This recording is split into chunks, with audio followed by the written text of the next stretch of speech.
Hey, Coach. We've talked about this team being resilient, and there's some frustrating moments, but the team still held everything together and finished out with the win. Just how do you continue to see this team grow and learn and mature in different ways? Yeah, I think the one thing you can be sure of every game is that there's going to be frustrating moments. And, how you handle those, just like how you handle the good moments, is usually the thing that determines your consistency. So, um, we didn't have Dyson tonight. I thought, again, Keaton and Hunt ended up guarding the ball more than he has been. So a lot of guys found themselves in some different situations. So I thought our execution defensively was solid. I think the more you could tell we were a little fatigued. Some of that is, when you're really focused and I think and committed to defending, takes your legs a little bit at times. But that's an area that I just think we have to continue to embrace that. Or we get into, we don't have as much variety offensively. That said, we took care of the ball tonight. And some of that's because we took open shots. If we pass up shots, usually what comes next, if you're passing up an open three, is not going to end as well as that, that three that we elected not to shoot. So, we just got to keep trying each game to execute a game plan and continue to play together. And I think a big sign for us of kind of where we are game to game is our communication, whether it's on the floor, in timeouts. I'm not in the locker room all the time, so I don't hear it in there. But I think that's a bellwether for us in many respects. And you mentioned Garrison and Veet and Keaton, and they seem to have some really solid ball movement, particularly in that third quarter, finding those open looks that you mentioned. How have you seen them kind of grow in terms of being able to step into the lineup at a moment's notice with all of these moving parts?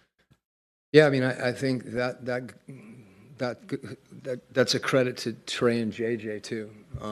There was a few times I think JJ had guys that were not passing up wide open shots, but sometimes to make an extra pass. And if you're the guy on the back end of that and your teammate has that kind of confidence in you, it gives you confidence. So all those guys that you named, I just want them to compete and play defensively and try to be instinctive offensively and get more guys running. Coach, how do you think your guys handled the physicality the officials allowed tonight? Maybe at times, not getting calls when they expected it. Yeah, you're always going to have, as a player, even as a coach, reaction to a given play. But I think the key thing is to adjust and to not let that take you out of the next play. And just figuring out how the game's being called. And if it is physical, you're going to have to work harder to get open. You can be more physical. Don't just, look to the referees to solve that for you. And I think that's the biggest mistake sometimes we make. We give up our ability to control that situation. I think our guys have been doing better and better at that, getting to the next play. Hey, Coach, just talk about DeAndre Hunter as he continues his great play off the bench.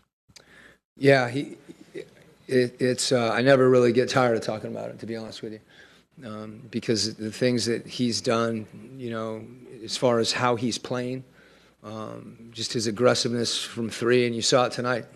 People start to come out on him, and then he's downhill to the rim, and the way that he's finishing and getting to the foul line, I just think his reads are really efficient right now, and that's a credit to him and kind of the plan he has when he comes in the game. So he clearly, during the minutes that he's in there, he's stabilizing. And I think on both ends of the floor, he had to guard Hero tonight with Dyson out, which is a heck of a matchup. And then he's wrestling with Bam on the post. And so I've said it before.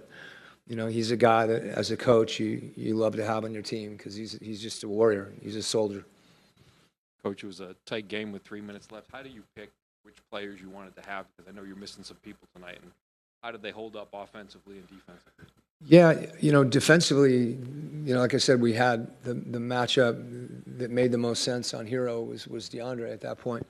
And then offensively, the key thing to me is, just let's get a good shot. And as you said, whether it's, Trey and pick and roll with the 5, or Trey and JJ playing a 2-man game. There's a lot of things that are going on based on the game. And really the measure is not so much what we run as what kind of shots we get, whether we take care of the ball. And that's an area that we've continued to try to emphasize and work on. And really it's Trey's job. Once we know what we're doing to really get everybody in the right places. And I thought his presence in those situations was really good. It's a job he wants to. When this fourth quarter maybe wasn't quite as dominant as the last 2, but that's 3 in a row where things have gone pretty well for you guys. What's been the secret for you guys' success? I think it's really simple. I think we've gotten stops. I think we've just been able to defend during those times and then try to run opportunistically late in the game. Usually that's a point when the game can slow down, and that doesn't play to our strengths, especially if we get a stop. If you get scored on, that's a little different. Let's get into something, let's execute.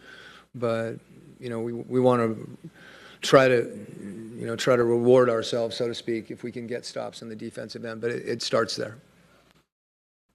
Hey, Coach, you played a team that's pretty frequent with their pick and roll usage, and then a great pick and roll ball handler in Tyler Hero without your best on-ball defender tonight.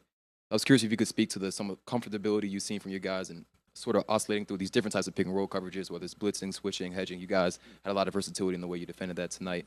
So where do you think that comfortability is coming from?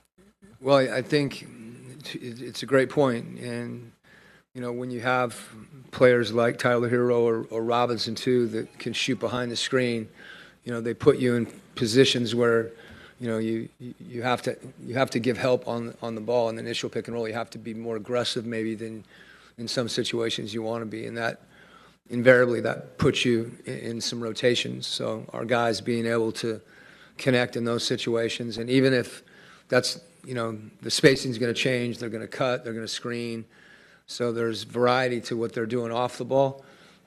So invariably you're going to be in some multiple effort situations where you have to continue to guard. You guard the action, then you guard the next thing. Miami makes you guard them 3 or 4 times within one possession. So I just think that's a collective effort, and, us continuing to try to be disciplined with our habits. Coach, after the last game, Jalen said that, he's going to do whatever it takes to help the team win. For you, what have you seen from him the past 2 games? Well, just that, and I think sometimes it's, what you're capable of doing, it's the situation itself. Is there an opening where he can go to the rim? Is the rim guarded and he's got his eyes out? And him making those reads, I think is the key thing for him. The box score on Jalen could look different every game, based on how he's being defended and how other people are being defended. And my biggest thing for him, and he knows this, is I want him to read the situation before he gets the ball and make really quick decisions. Because when he does that, the defense doesn't catch back up to him, and then you see a lot of the things that he's capable of doing. Okay, thanks.